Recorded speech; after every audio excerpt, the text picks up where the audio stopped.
Heavenly Father, Ikaw ang Alpha at ang Omega, ang una at ang huli. Ikaw ang lumikha ng sansinukob, ang gumawa ng langit at lupa. Ikaw ang Diyos ng lahat ng bagay na nakikita at hindi nakikita. Ikaw ang liwanag sa dilim, kanlungan para sa pagod at kuta para sa mahina. Napupuno ng iyong kamahalan ang langit. Ang iyong kaluwalhatian ay pumupuno sa lupa. Ngayon, hinahanap ko ang iyong banal na presensya. Ipaalam sa akin ang iyong presensya, Lord. Holy Spirit, Ikaw ang bumuo sa akin na nakakaalam ng bawat pag-iisip ng aking isipan, bawat pintig ng aking puso at bawat detalye ng aking buhay. Ama, inaanyayahan ko ang iyong Holy Spirit sa aking buhay.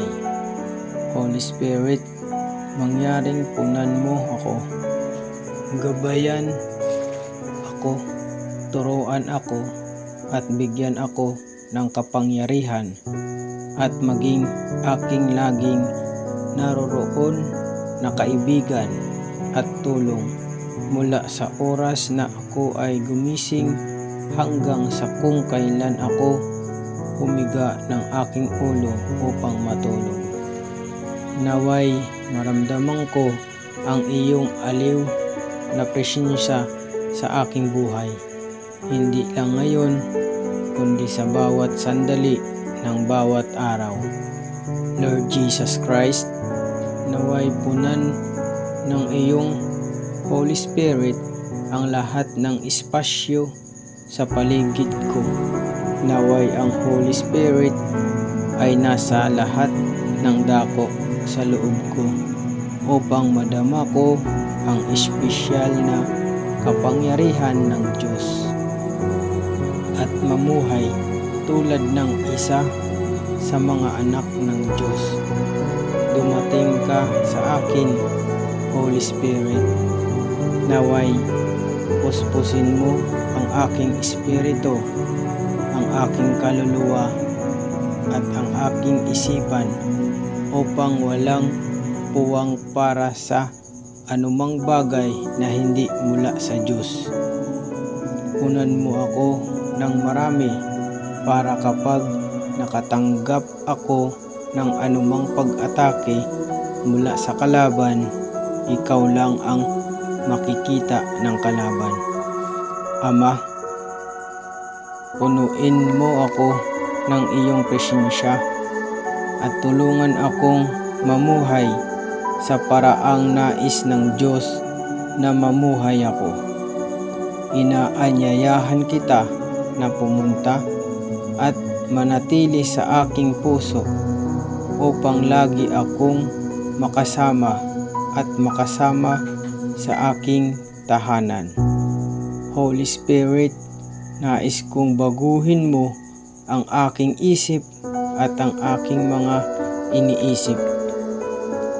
Baguhin mo ako para makapag-isip ako sa bago at mas magandang paraan. Ama, humihiling ako ng lakas. Nagpapasalamat ako sa iyo, Lord Jesus Christ, na ikaw ang aking lakas at kalasag. Kapag mahina ako, malakas ka.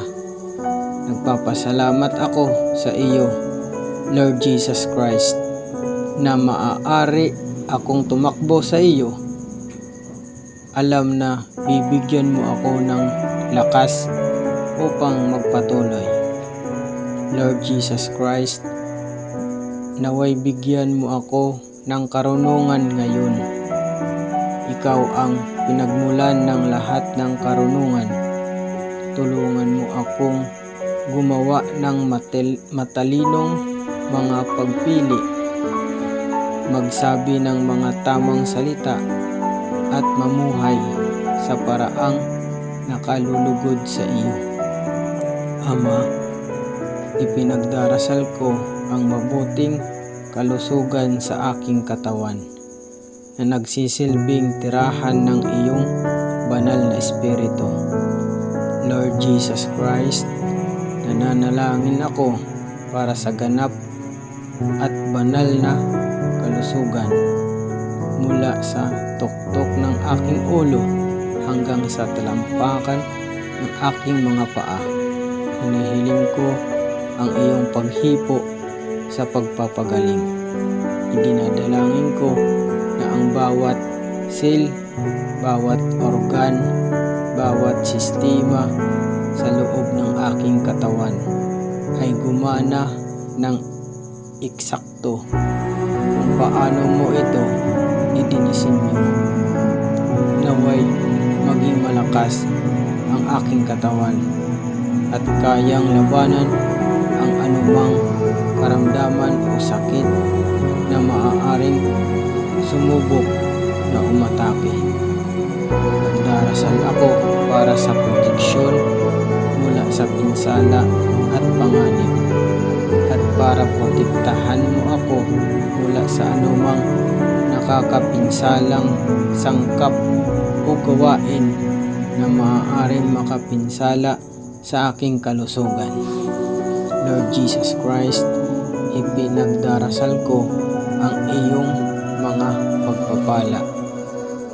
Lahat ng mabuting bagay ay nagmumula sa iyo at hinihiling ko na ibuhos mo ang iyong mga pagpapala sa akin. Naway pagpalain mo ang aking ginagawa. Pagpalain ang mga taong mahal ko. Pagpalain ang buhay na aking ginagalawan.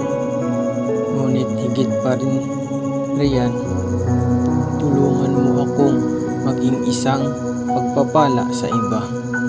Gamitin mo ako upang magdala ng kagalakan, tulong at pag-asa sa mga taong nakapaligid sa akin. Ama, hinihiling ko ang iyong banal na proteksyon. Maraming mga panganib at problema sa mundo. Ngunit alam kong ikaw ang aking tagapagtanggol. Ikaw ang aking ligtas na lugar, aking kalasag.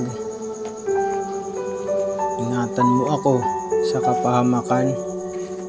Iligtas mo ako sa kasamaan at ilapit mo ako sa iyo.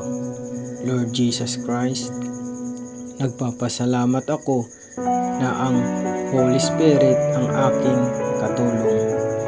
Lord Jesus Christ, naway tulungan ako ng iyong Holy Spirit na alalahanin na kapag ang Diyos ay nasa panig ko, walang makakalaban sa akin.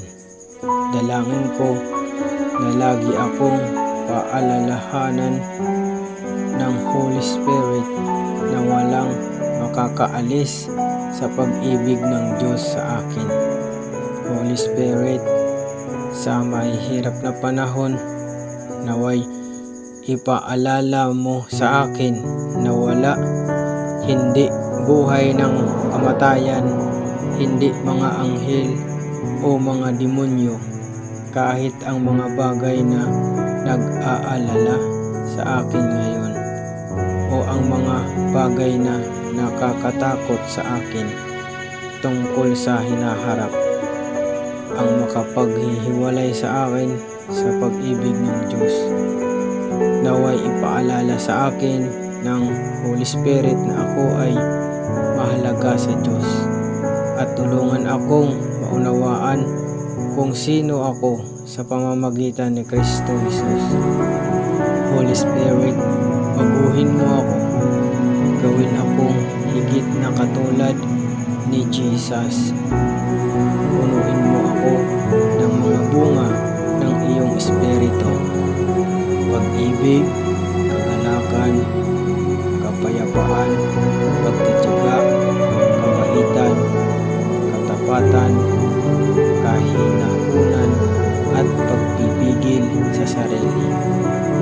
Lord Jesus Christ, tulungan mo akong ipakita ang mga bunga ng Espiritu sa aking buhay. Hindi lamang para sa aking sarili, kapakanan, kundi para din sa kapakinabangan ng mga tao sa paligid ko.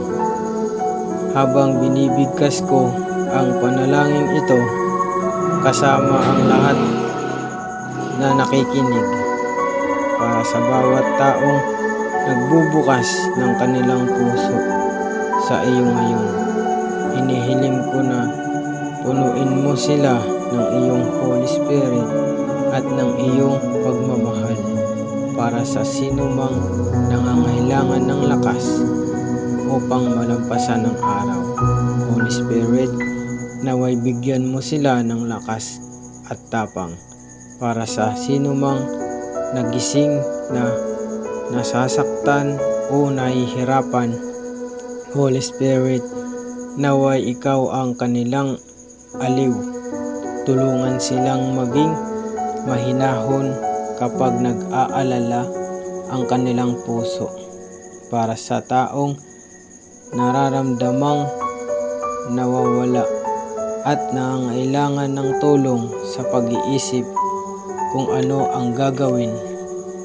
Hinihiling ko sa Holy Spirit na ikaw ay maging tulad ng isang mabuting kaibigan na nagbibigay sa kanila ng pamumuno at direksyon. Lord Jesus Christ, salamat sa pagdinig sa panalangin ito at sa lahat ng nakikinig. Salamat Lord Jesus Christ sa pagiging aking Ama, aking katulong at aking gabay. In Jesus' mighty name I pray. Amen. Thank you Father God, thank you Lord Jesus Christ, thank you Holy Spirit.